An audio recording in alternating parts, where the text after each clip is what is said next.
사도행전 17장 10절로부터 15절의 말씀 교독 하겠습니다. 밤에 형제들이 곧 바울과 실라를 베레아로 보내니 그들이 이르러 유대인 회당에 들어가니라.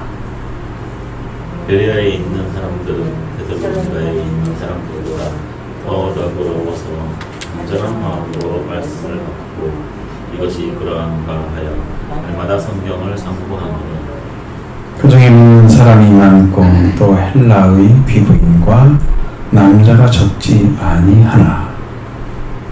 데살로니가에 있는 유대인들은 바울이 하나님의 말씀을 베레아에서 전하는 줄을 알고 거기로 가서 우리를 움직여 소동하게 하거늘 형제들이 곧 바울을 보내어 바다까지 가게 하니 하되 실라와 디모데는 아직 거기 머물더라. 바울을 인도하는 사람들이 그를 데리고 아덴까지 그에게서 실라와 디모데를 자기에게로 오게 하는 명령을 받고 떠나냐. 아멘. 일단 그 말씀까지 우리가 보시면 바울이 이제 다시 데살로니까지 갔죠. 그리고 바울과 실라가 거기에서 쫓겨나게 됐잖아요. 회당에서 이제 말씀 전하고 이러다가 박해를 받게 되고 야손집을 덮쳐서 그 야손집에 야손을 잡아냈고 나중에 보석으로 풀려나가는 모습을 보여줬습니다. 지금 바울과 실라는 지금 딴 데 어디 숨어있겠죠. 그 소동이 일어났으니 어디 분명히 가 있을 거예요. 이제 그 말씀이 이제 12절부터 10절부터 나오는 거죠. 바울과 실라가 베레아로 보내졌다. 네, 그 당시에 이제 그 소동된 것들이 진정될 때까지는 시간을 필요로 한 거예요. 그래서 이제 보내서 거기를 갔다가 그들이 유대인 회당에 다시 들어갔어요. 근데 베레아 사람들은 데살로니가 사람보다 더 너그럽다고 말하고 있습니다. 근데 그 베레아는 교회가 세워졌다는 말은 없어요. 어쨌든 이게 이제 무엇을 얘기를 하냐면 동네마다 좀 다른 그런 정서가 있다. 어떤 새로운 걸 받아들일 때 쉽게 받아들이는 곳이 있고 까다롭게 사람들이 하는 곳이 있다. 그러면 뭔 차이가 나서 그러냐 그러면 거기에 다른 이방신을 섬기기 때문에 그래요. 다른 신들이 강하게 자리를 잡고 있으면 다른 자기가 믿는 것을 부정하고 새로운 것을 믿어야 된다는 것에 대해서 반감이 굉장히 강하고 이것은 알지 못하기 때문에 생기는 일이지만 그런 일들이 많다는 거죠. 여러분도 마찬가지로 새로운 사람에게 와서 예수님을 전하는데 어떤 사람은 조금 쉽게 종교에 접근성 있는 분이 있고 어떤 사람은 반감이 심한 사람이 있으면 집안에 어떻게 살아왔는지 내력을 물어보면 거기에 나올 거예요. 과거에 어떤 일이 있었던지 가정적인 흐름이 있었던 거죠. 아니면 동네 기운이 굉장히 강해서 그런 쪽으로 따라가는 사람이었던가 집안은 상관없어도 그러니까 뭔가 영향을 굉장히 크게 받은 사람들이죠. 그러니까 데살로니가 사람들이 너그럽지는 않은 것 같아요. 베레아 사람들이 훨씬 너그러웠다고 이야기를 하고 있죠. 너그럽게 해서 간절한 마음으로 말씀을 받고 들은 다음에 정말 이것이 그런가? 이 말씀이 그런가? 정말 알고 싶은 거예요. 사모하는 마음. 참 이런 정신이 다른 것은 다른 면으로 볼 때는 이 말씀을 받을 준비가 되어 있는 사람들이에요. 영적으로. 성경을 잘 보셔야 되는 이유가 뭐냐면 이게 밭이라는 전체가 그냥 한 밭인 거예요. 근데 4가지 종류의 밭이 나오잖아요. 그게 밭이 따로따로 있기 때문에 그런 게 아니에요. 그게 한 밭인데 어떤 밭은 길가 같은 밭이 있고 돌 같은 밭이 있고 가지돌기 밭이 있고 좋은 땅이 있단 말이에요. 똑같은 밭인데 그럼 여기 지금 우리가 생각하는 대로 말씀대로 어떤 동네에 가니까 어떤 사람들은 이렇게 말씀 잘 받고 그 중에서도 잘 받는 사람이고 어떤 사람은 좀 좀 거부감이 있기도 하고, 어떤 사람들은 전혀 무관심하고 이렇게 봤지. 다 다르죠. 그 안에 다 들어있단 말이에요. 네 가지 봤지. 그러면 중요한 것은 내가 어느 밭이냐? 나는 준비돼서 말씀을 받고 아멘으로 받고 말씀을 결실할 때까지 충실하게 말씀에 순종해서 거기를 걸어가는 사람인가? 말씀을 듣고 기쁨으로 받은데 문제가 생기면 예수님 배신하고 버려버린 사람인가? 아니면 세상이기 때문에 재리와 유혹의 욕심이 밀어서 거기에 걸림받아가지고 이 말씀이 시간이 지나면서 거기에 또 버림받고 쭉정이밖에 못 맺는 열매를 가지고 있는 사람인가? 아니면 이제 말씀 다 받았는데 이게 그냥 믿어져. 그냥 믿어져가지고 열매가 맺을 때까지 달려가는 그 신앙으로 내가 지금 세워지는 사람인가? 나를 보면 알잖아요. 나는 어떻게 신앙생활하고 있는지, 내가 밭이 딱 보이는 내 밭이 무엇에 걸림돌이 있는지 여러분들 신앙에 그걸 찾아보시면 배려 있는 사람들은 대사합리가 사람보다 이렇게 더 어렵다고 이렇게 말씀하셨고, 더 너그러워 간절한 마음으로 말씀하셨죠. 정말 이렇게 되는 것도 성경을 상고했다. 성경을 보고 또 구약 성경밖에 없잖아요. 근데 바울이 전하는 복음은 구약의 귀초를 전하는 거란 말이에요. 그렇지 않으면 이제 유대인들한테는 그걸 반대로 전하면 어떻게 했어요? 더는 망가졌겠죠? 자기들이 해석하는 방식이 있는데 바리새인들이 그걸 다른 방식으로 해석해버리면 싫어하겠죠? 그럼 유대인들한테는 심할 거예요. 근데 구약 성경에 기록된 말씀을 쭉 읽어주고 이것이 말인데 우리가 그리스도가 오시면 이렇게 구원한다고 약속해놔. 그 그리스도가 오셔야 되는데 그 그리스도가 바로 예수님이다. 그러니까 예수가 그리스도다. 성경이 말하는 그리스도. 너희가 믿는 그리스도가 이분을 믿어야 된다. 너희는 이분을. 그렇게 가르쳐져서 그들 마음속에 예수를 그리스도로 심어놓게 되는 거죠. 예수 그리스도 믿게 되는 거예요. 근데 이런 일을 지금 했을 텐데 여기에 앞에 네오는 이 말씀을 받아들여서 성경까지 한번 정말 이게 그런가? 그래서 이 말씀이 그런가? 이걸 좀 생각하는 거예요. 자, 여러분 안에 어떤 말이 들어있는가 생각해 보세요. 아주 중요한 근거를 찾아낼 수 있을 것입니다. 내 안에 생각이나 이런 마음이 말씀을 계속 믿고 말씀이 내 안에서 계속 움직이고 있는지, 나를 지배한다는 의미입니다. 아니면 어쩌다 한번 생각이 나는지, 까맣게 잊고 있다가 어느 때 생각났다가 또 다른 지을 때는 또 다른 아무 생각도 안 났다가 다시 생각이 나. 아니면 계속해서 주님이 거느리고 나를 이끌어 가시는지 영적으로 내 마음이 누구의 치료받고 있는지를 보셔야 돼요. 그게 여러분의 신앙이 척도를 지는 데서 중요한 근거가 됩니다. 그럼 내 신앙이 이렇게 살고 있구나. 그럼 나는 지금 말씀을 안 믿고 있는 상태인가? 말씀이 믿어서 내가 지배돼서 은혜 가운데 살고 있는가? 이게 알겠잖아요?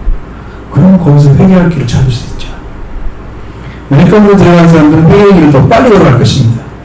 말씀이 역사하니까, 성령을 통해서 성령이 일을 하시니까. 그러나 만에 말씀이 없으면 그 말씀을 믿는 것부터 시작해야 하잖아요. 믿어야 성령이 일을 하시죠. 받아들인 사람들에게. 이건 정말 중요한 일. 성경을 상고한다는 것은 정말 예수 그리스도를 기록된 성경에 기록된 그분이가 바로 그걸 알고자 하는 거죠. 여러분 이사야가 기록했다 그러면 이사야 600년 전의 사람이 그 당시로만 그 당시 600년 전의 사람이 기록한 사람인데 그 전에 기록한 사람이 지금 와 있단 말이에요. 그러니까 그 약속의 말씀이 이루어진 거잖아요. 왜 이렇게 오래 했다 이거죠. 이거 너무너무 후대 사람들은 어떻게 알겠어요? 이러실 때 만난 사람만 알겠죠? 그때 500년 전의 사람들이라도 이사야를 읽으면 아직 안 와서 몰라 이렇게 되겠죠? 예수님 오기 직전까지 살았던 사람들도 아직 메시아는 안 왔어라고 믿었겠죠. 왔을 때 예수가 그분인 걸 알았다는 예수님이 30세까지는 몰랐겠죠. 그 뒤에 예수님이 선포 전하고 천국 복음 전하고 있을 때 만난 사람들은 메시아 누군가를 찾아내겠지 그분들을. 그런데 600년 전에 기록한 그 이사야의 예언이 이루어진 거란 말이에요. 그러면 그거보다 더 놀라운 감격이 없죠.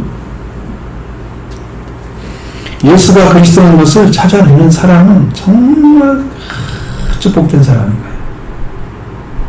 그리스도가 오셔서 구원한다는 건 성경에 기록되어 있는데, 그분은 우리는 이제 신약적으로는 그리스도라고 하지만 구약으로는 메시아라는 말을 쓰잖아요. 그 메시아 단어가 메시아입니다. 그 메시아를 기다리는 사람들, 메시아를 만난 사람이 되잖아요. 예수를 만나서 예수가 메시아야, 그리스도야. 그 예수 그리스도를 믿게 되는 거예요. 자, 그 중에 믿는 사람도 많고 헬라의 기부인과 남자도 적지 않다. 높은 수준에 있는 사람들, 조금 집안이나 삶이 좀 풍성한 사람들, 그 다음에 제일 믿기 어려운 분 남자들이잖아요. 근데 남자들도 믿었다는 거예요. 여러분, 준비된 사람들은요, 복음이 다 들어가요. 열매 맺어요. 이 밭에 뿌린 거예요, 그냥.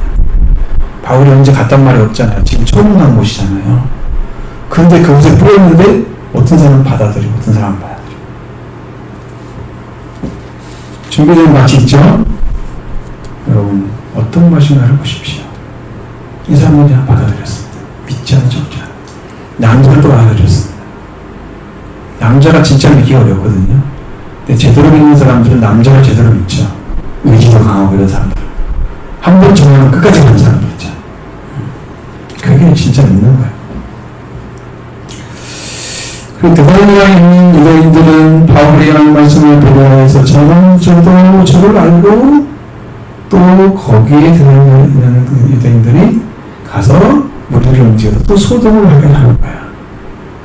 자, 이쁜 무장을 하죠. 방해자들이죠. 이렇게. 이게 문제가 뭐냐면, 이 문제는 이 사람들이 바리새주의를 가지고 있을 거란 말이야. 그 장로의 전통을 중시여기고, 그 유대교의 전통은 사람들이에요. 그러니까 그들이 예수 그리스도를 방해하는 전대가 되어버린 거예요. 왜? 자기들이 원하고 자기들이 생각한 메시아가 오지 않았기 때문에. 그래서 메시아로 인정을 않는 거예요. 그럼 여러분도 세상에 나가서 살아갈 동안에 나를 돕는 신이 있으면 좋겠죠? 왜? 내가 보호가 되니까 내 생활이 좀 안정될 거 아니에요? 나를 중심으로 믿고 자기 평안, 자기 안녕, 자기 번영을 위해서 신앙생활하는 사람들은 이런 사람과 똑같은 거예요. 내가 믿는 것이 잘 되면 좋겠어. 내가 하는 일이 좀 잘 되면 좋겠어. 하나님의 일이 어떻게 돼서 구원받으면 좋겠어. 이게 아니야. 내가 믿는 것이 옳은 거야. 그냥 이것을 반대하는 사람은 다 잘못된 거야. 이게 바리새인들의 사고에 들어있는 것들이에요. 여러분이 믿는 믿음이 하나님이 인정하는 믿음이 보셔야 돼요. 내가 판단하는 게 아니에요. 내가 믿는 믿음은 하나님이 인정하는 믿음이어야 됩니다. 하나님께서. 나머지 믿음은 신뢰, 자기 혼자 믿는 믿음이에요. 성령의 역사 없이 말씀으로 믿어지는 믿음이 아니고 내가 열심히 믿는 믿음. 자, 이런 믿음은 완전한 거예요. 자, 이렇게 여러분들은 가는 곳마다 바울을 괴롭히고 있습니다. 복음을 전하는데 엄청난 방해를 하고 있습니다. 이러면 이제 그들도 구원 별거 아니라 구원을 시켜야 될 대상이 있을지도 모르는데 시기를 놓치잖아요. 여러분, 꼭 시기라는 것은 열매를 맺어서 적기에 추수를 해야 되죠.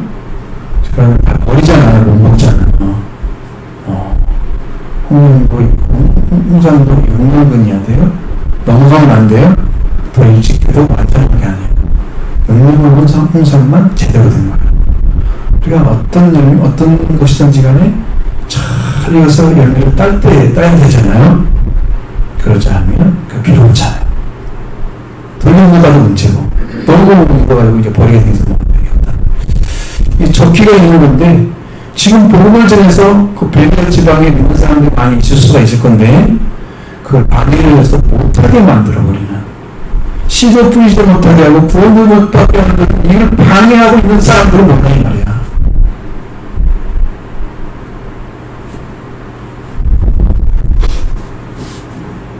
바울은 좀 신기한 사람이에요.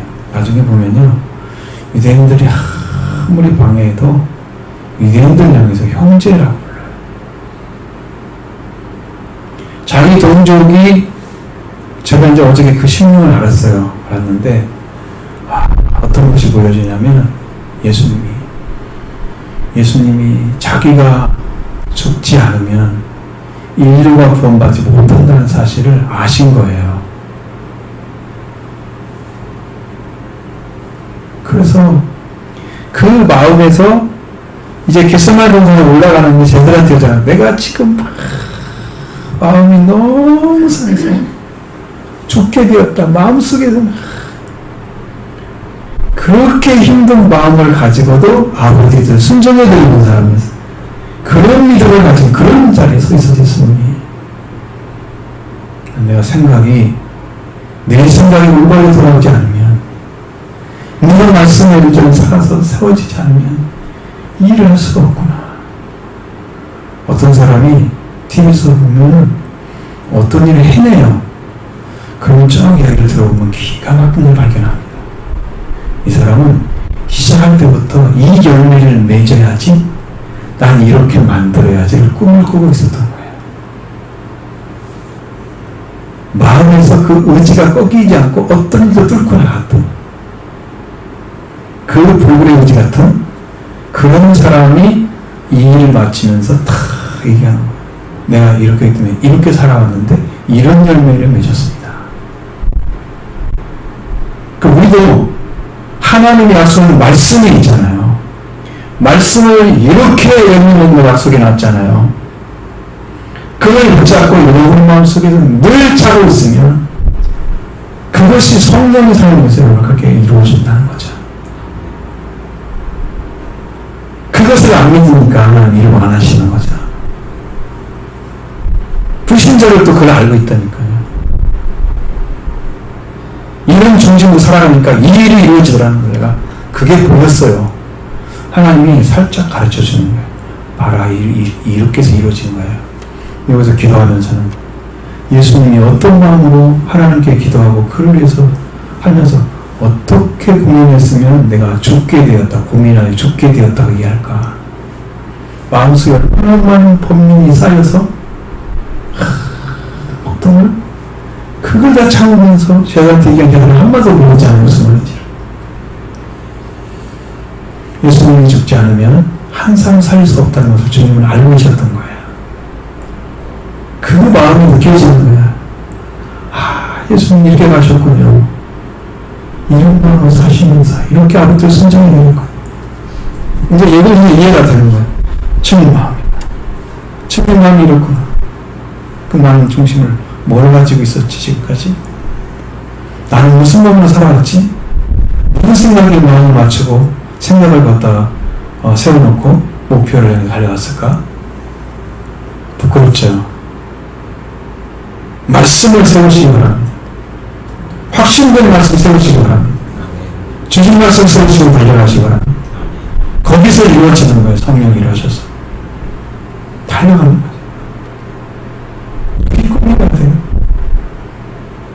내가 소동시키는 이 사람들에 의해서 배려해 있는 사람들이 많은 사람 중에 구원받은 사람 분명히 있을 것 같은데 이 일을 망쳐버리는 일을 해라는 이 사람들이 너무 가슴 아픈 거예요. 한 사람도 살려야 되는데 복음전에서 한 사람도 살려야 되는데 왜 이런 일을 하나님의 백성이라는 유대인들이 하고 있을까? 성리란 존재들이 하고 있을까? 더 복음을 전해야 될 때가 아닌가? 이게 마음이 아픈 거예요. 내가 예배를 안 해주면 다른 사람이 나로 인해서 구원의 길을 들어오지도 못하고 가지도 못할 텐데 왜 이런 방해를 하지? 크리스찬이 교회 부흥을 방해한다고 그러잖아요. 내가 교회 부흥을 살고 있는 사람인데 내가 방해를 하고 있어요. 하나님 뜻대로 살아가지 않기 때문에. 부끄러워야지.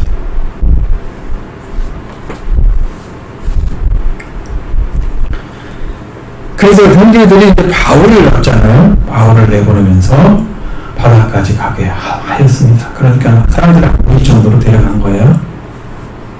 그렇게 하고 바울과 신라와 디모데가 아직도 거기에 거물러 있는 거죠. 자, 한 사람 한 사람이 얼마나 귀한 존재들이에요. 이 사람이 여기 가서 이러한 사역을 통해서 하나님의 복음을 전하고 구원시키는, 구원을 이루게 하는 큰 사역을 해내잖아요. 얼마나 중요한 사람들이에요. 한 분 한 분이. 신라로 바울 옆에 서서 16장에 15장에 거기 보면은 바울을 따랐던 신라도 15장 좀 나오겠는데 선지자로 나오거든요. 선지자. 신라는 선지자, 바울은 사도. 선지자급에 있는 사람들이 사도를 도와요. 그렇게 돼 있어요. 영적으로. 그리고 이제 바울을 인도하는 사람들이 그렇죠. 아덴까지 데리고 간다. 자, 처음에는 바다까지 데리고 갔잖아요. 그리고 이제 거기에 바울을 따랐던 실라와 디모데가 머물러 있잖아요. 거기에. 그리고 나서 바울을 또 데리고 가는 계속 데리고 아덴까지 데리고 가요. 그리고 거기에 대해서 실라와 디모데를 자기에게로 속히오라는 명령을 받고 떠나갔다.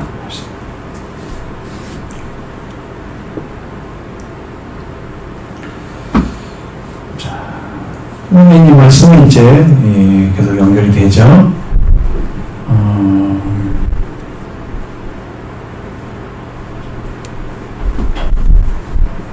자, 그래 읽으면서 몇 절씩 읽으면서 그렇게 말씀을 전하겠습니다.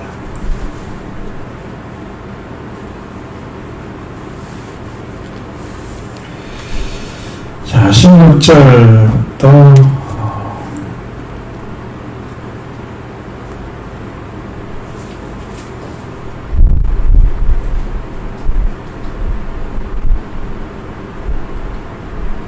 오늘 다 못할 것 같은데 어쨌든 한번 다 읽어보겠습니다. 연결되니까 내용이 자를 데가 없어요. 자, 보시겠습니다. 바울이 아덴에서 그들을 기다리다가 그 성에 우상이 가득한 복음 마음에 격분하여 헤단에서는 유대인과 경건한 사람들과 또 장터에서는 날마다 만나는 사람들과 변론하니 어떤 에피쿠로스와 스토아 철학자들도 바울과쟁론할 때 어떤 사람은 이르되 이 말쟁이가 무슨 말을 하고자 하느냐 하고 어떤 사람은 이르되 이방신들을 전하는 사람인가 보다 하니 이는 바울이 예수와 부활을 전하기 때문이더라. 그를 붙들어 아레오가고로 가며 말하기를 내가 말하는 이 새로운 가르침이 무엇인지 우리가 알 수 있겠느냐.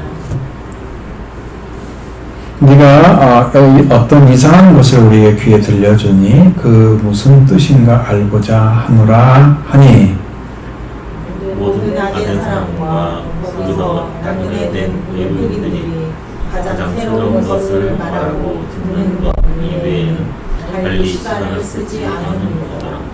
여기까지 일단 보겠습니다. 끊어지죠? 약간 내용.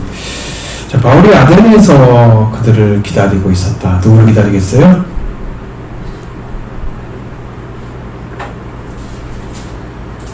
바울을, 하여튼 신라와 디모데를 좀 기다리고 있었던 거죠.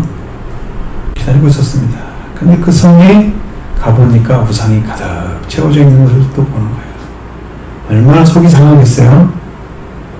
자기는 천재 만물을 창조하신 하나님을 알고 또 그 아들을 그가 사람이 되셔서 이 땅에 아들의 신분을 찾아주시기 위해서 오신 메시아도 알고 있는데 이렇게 우상으로 가득 채워진 걸 보면 가슴이 막 두려울 정도로 힘들 거예요, 마음이. 이 멸망의 도시. 이들이 그것만 세워놓으면 괜찮을 것 같잖아요. 문화가 아니잖아요. 얘들은 우상을 섬기는 거잖아요, 실제로. 그러니 하나님을 알 수 있는 길은 점점 멀어지고, 시간이 지날수록 그 길은 점점 멀어지고, 하나님과 관계는 돌아볼 수 있게 하고. 여러분, 그렇게 하루하루 가면은 다 멸망의 기록을 하고 있죠. 바울의 신령하는 그 영웅들이 보이는 거예요. 그러니까 화가 나는 거죠. 분노가 치밀어. 회당에 들어가서 그래서 유대인과 교만한 사람들과 장소에서 날마다 만나는 사람들과 변론이 벌어진 거야. 여기에서 에피쿠로스 학자들과 학자들이 여기 있었던 거예요. 제가 이제 그런 것을 좀 여러분에게 말씀을 드리겠습니다. 이 아덴이라는 곳이요, 고대 그리스에서 연방의 하나인데 유명한 아타키의 수도였고 오늘날 그리스의 수도입니다. 아테네 아시죠? 그 도시의 이 도시명은 그것의 수호 여신인 아테네의 이름에서 유래된 거예요. 그럼 수호신이라는 거죠. 아테네라는 도시도 수호신에서 나온 거예요. 신의 세계야, 거기는. 응? 이쪽에만 신의 세계가 있는 게 아니야. 일본만 신의 세계가 있는 게 아니야. 거기도 사람들이 신이고 다 신이에요. 여러분, 이게 범신론자들의 세계는 불교도 범신론 있잖아요. 너무 넓어. 진짜 신을 모르니까 다른 걸 신이라 그래. 가짜를 신이라 그러고 다 얘기를 만들어서 이걸 하는 거예요. 그리고 이제 거기는 이제 예술이나 과학들의 이제 철학의 중심지였던 곳입니다. 그리고 대학의 유명한 대학도 대학 도시인데 바울이 2차 전도 선교 여행 때 여기에 들렸던 거예요. 지금 2차 전도 선교 여행이잖아요. 2차 선교 여행 지금 가고 있는 거죠. 제가 한번 돌아갔었잖아요. 한번 다시 움직였죠. 근데 여기에 왔던 사람들 에피쿠로스 그리고 스토아파 철학자들이 들어 있었다는 거예요. 여기 있는 사람들이 제가 이제 그걸 찾아보니까 아테네에 있는 대표적인 철학자 두 학파인데 이 사람들은 서로 논쟁을 하는 거야. 그러니까 이야기하는 걸 조용히 써하는. 그러니까 입으로 말하는 거. 그렇게 재밌어.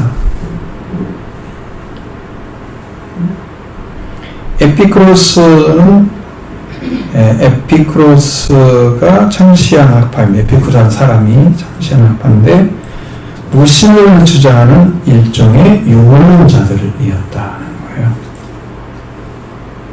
그들은 신을 말하지만 신의 성리나 초월성을 부정하는 거예요. 신이 존재하지만 땅에 있는 것처럼 초월하는 신이 아닌 거죠. 우리가 이거 알 필요도 없는 사실이에요. 나왔으니 뭐 위한 생각해 보는 거예요. 그들의 최고 목표는 이 세상에서 행복과 향락에 있었습니다. 그래서 이들은 쾌락주의였다. 에피쿠로스 학파 보셨죠?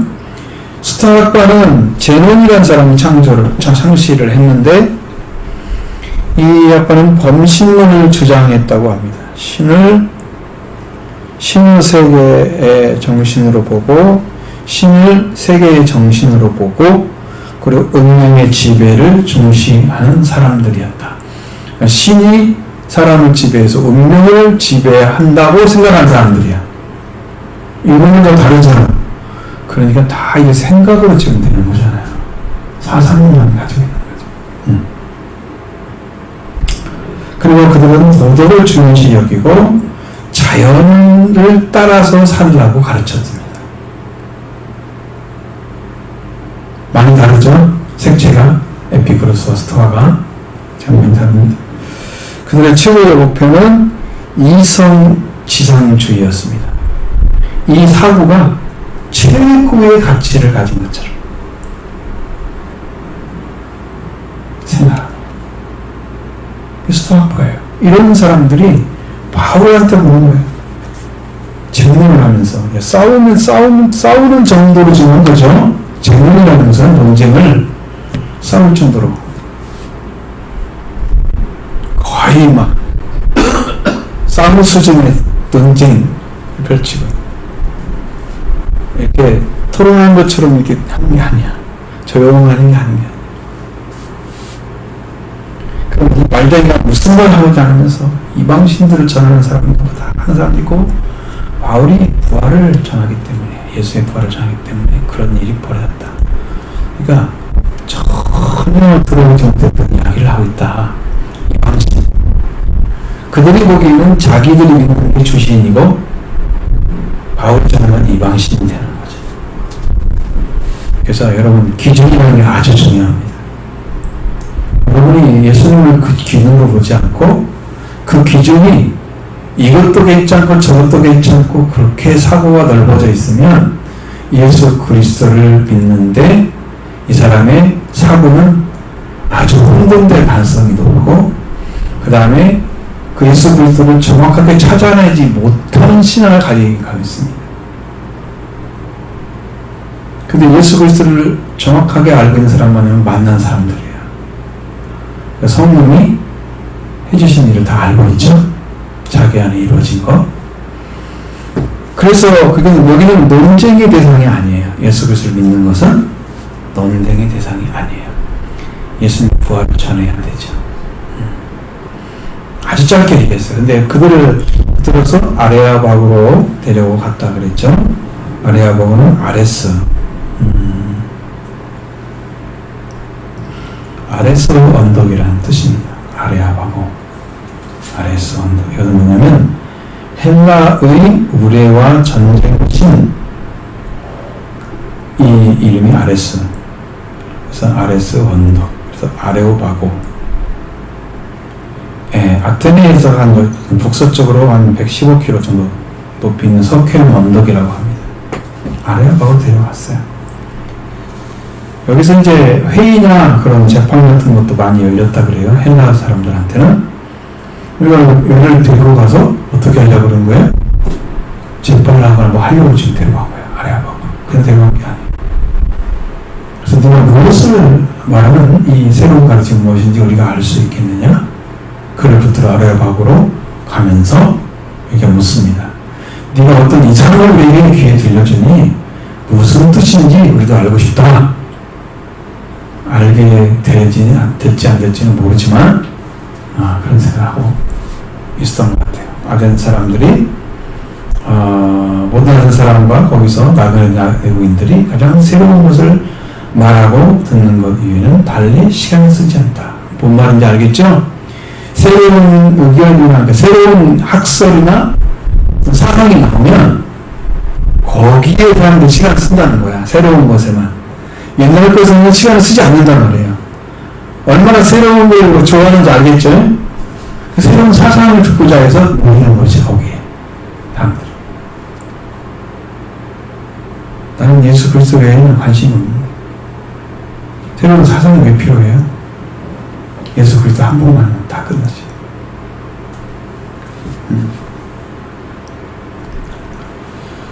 이렇게 했습니다. 바울이 아레아바고의 가운데 서서 이제 말하기 시작하는 거예요. 이 말씀은 이제 다음 주에 드리면 좋겠네요. 시간이 이렇게 되면 4시까지는 해야 될 것 같아요. 다 하면. 어쨌든 이제 여기 지금 아테네에 들어가가지고 바울이 거기에 우상이 많은 걸 알게 됐고, 그래 보니까 에피쿠로스, 아파와 스토아파 이런 사람들 그러니까 철학자들이 많은 그런 도시였던 게 표시 나죠? 딱 보여집니다. 그러면 그들은 말싸움하는 말쟁이들이에요. 자기들이 말쟁이거든요. 근데 예수님 전하는 바울에게 말쟁이라 그랬어요. 자기들이 말쟁이인데 새로운 사상을 쫓아서 다니는 맨날 말로만 먹고 사는 사람들. 그래서 이제 철학이 발달한 곳이 거기 그리스였던 거죠. 만나면 토론하고 새로운 걸 만들어내고 무엇이 옳다 그러고 주장하고. 우리는 듣기에는 우리는 그렇게 사상을 한 번도 생각해본 적이 없으니까 그 얘기 들으면 어때요? 새로운 세계에 사는 것처럼 보이지 않아요. 사람들이 높은 위치에서 철학이 높은 위치에 있는 것처럼 느껴지잖아요. 철학자 그러면 인생은 깊이 사는 것 같아? 그렇죠? 근데 말쟁이들이에요. 여러분 예수를 만나서 예수님 안에 있는 진리를 깨닫는 게 하나님의 진리예요. 하나님의 능력이에요. 그리스도가. 그러니까 그분을 아는 것보다 이 수험 사상을 아는 것보다 훨씬 나은 예수님 믿는 거지. 예수님 아는 게 더 높은 수준의 철학적인 철학이에요. 최고의 철학. 예수 그리스도가 나를 통해서 드러나면 수험 사람들 살잖아요. 이 사람들은 말만 가르쳐주고 이야기만 하다가 끝나는 사람들이에요. 그래서 무엇을 한다고 이렇게 큰 소리 치는지 대체.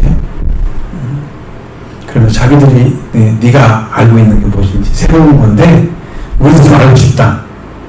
왜? 새로운 거에는 시간 쓰지 않는 사람들이잖아요. 그래서 바울을 지금 아레오파고도 데려가고 있는 거예요. 알아보이라. 논쟁만 뭐 할 것이고 재판만 뭐 할 것이고 거기서 아무런 정말 관심 없는 거예요. 바울은 관심 없는 일이에요. 자, 여러분도 신앙도 세상에 이런 것들에 관심 없죠. 하나님 말씀에 딱 세워져서 그 안에 더 깊은 진리를 깨닫는, 더 깊이 그리스도와 함께 만나고 그 하나님의 사랑도 더 깊이 파악하고 영적으로 세워져 하는 여러분 되기 바랍니다. 이게 가장 큰 축복이에요. 이걸 아는 것보다 더 큰 축복이 없어요. 작게 보이지만 작은 게 큰 거예요. 성경에서 너희 중에 큰 자가 되려면 젊은 자가 되라. 너희가 첫째가 되려면 너희는 이제 섬기는 자가 되라. 작은 자가 큰 자예요. 예수님은 이 세상에 모든 사람을 섬기러 왔어요. 섬기를 받으러 온 게 아니고 나의 피로 대속물로 줘서 살리러 오셔서 섬기는 거예요. 그게 그 예수님의 섬김이 예수님이 가장 큰 자잖아요. 섬기는 게 작은 자고 섬김 받는 게 큰 자라서 우리의 생각에서는. 그런데 하나님께는 섬기는 자가 큰 자고 섬김 받는 자가 작은 자인 거예요. 자, 우리 신앙이 어느 자리에 세워져야 되는지 믿음으로 이 문제를 이 말씀을 따라서 주님의 길을 걸어가기 바랍니다.